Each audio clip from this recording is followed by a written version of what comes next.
everything was once only imagined. Now tonight, find out exactly what you, not what they think you ought to want, what you want. Ask no one's permission. You don't need any man's permission. You don't need your own decision. What do I want? Now, what would it be like if it were true? What would I feel like were it true? Now, catch the mood and try to give that mood all the sensory vividness of reality, all the tones of reality, and then sleep in it, just as though it were true.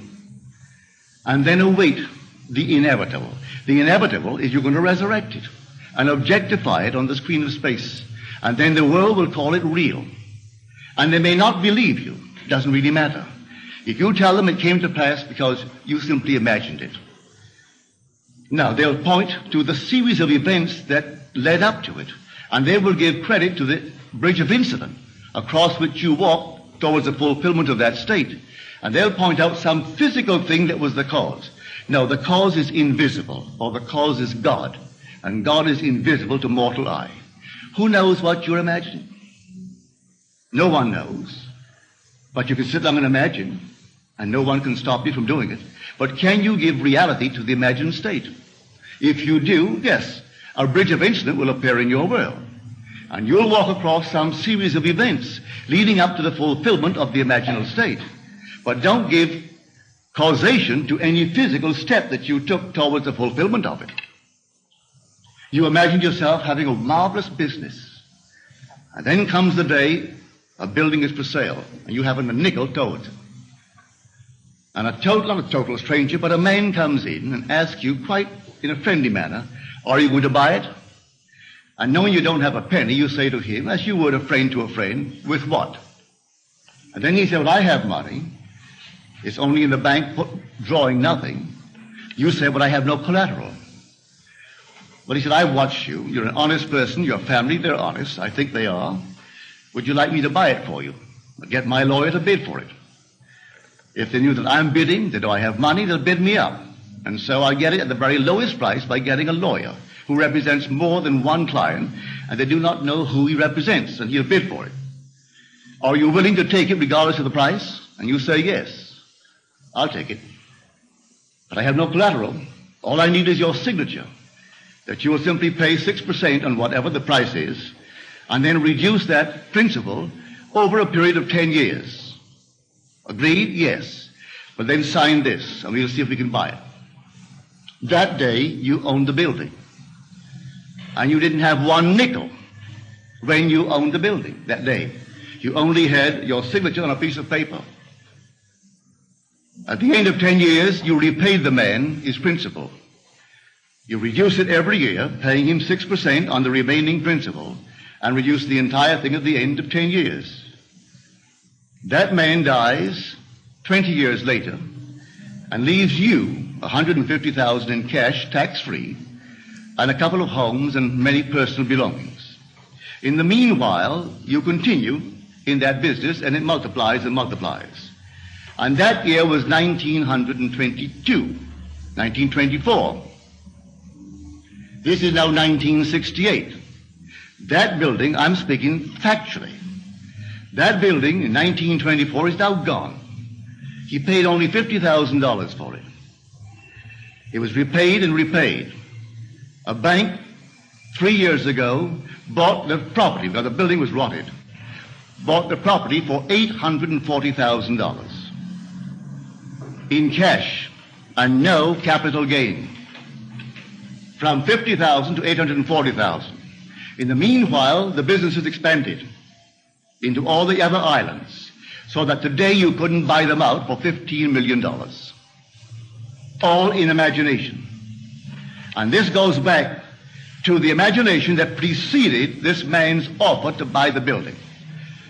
For the young man seeing this building and entertaining a thought that the present owners deceived his father, and through deception got him out of a partnership, a junior partnership.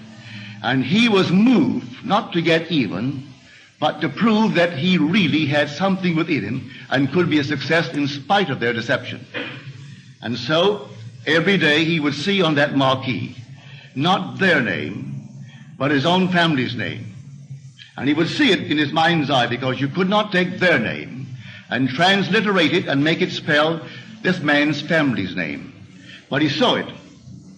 And in his mind's eye, he saw that name, which, if true, would imply the family owned it. He did it every day, twice a day, for 2 years. And then came this sudden, out of the nowhere. And the whole thing was made possible, and today they're all over the islands. And they have no partners. They've never taken in one partner, never sold one bit of stock outside of a family ownership. All by imagination.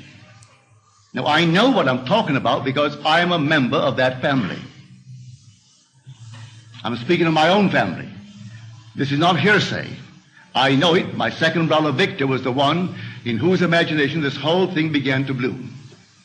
And he still works all by imagination. He knows what he wants, and then after having decided in himself, that's what I want, and that's good for the business, he then in his mind's eye, he appropriates it. And then let things happen. As told us in Scripture, the vision has its own appointed hour. It ripens, it will flower. If it be long, then wait, for it is sure, and it will not be late. Read that in the book of Habakkuk. Here is the true translation of that passage in Habakkuk. So when you know what you want, remain faithful to that assumption. And the assumption, though at the moment, is denied by your senses and denied by reason. If you persist in it, it will harden into fact. Are we not told that God calls a thing that is not seen as though it were seen, and then the unseen becomes seen? He calls everything from the unseen into the seen in this simple manner. For he is the resurrecting power. So if I assume that I am, I don't have to have evidence to support it. I assume that I am. I am what? Well, I name it. And having given it a name, given it form, given it definition, remaining in it, I resurrect it. So I know what I'm talking about. All I need from you is the acceptance of it. Will you believe it? Will you believe that with God all things are possible? Will you believe that all things are possible to men? Well, you can prove it in the not distant future. But you are the operant power. It will not work itself. If you dare to assume this very night that you have a better job than you now hold, or that you have a larger income, you may be fired tomorrow. Don't be concerned. On reflection, you'll see it was necessary to move you towards the fulfillment of your assumption. You could be fired. And I wouldn't bat an eye if you told me tomorrow, well, I did what you told me. You know what happened? I was fired. I have seen that. It takes someone to fire you to get you into a better job. I have seen that time and again. I wouldn't go out and quit the job.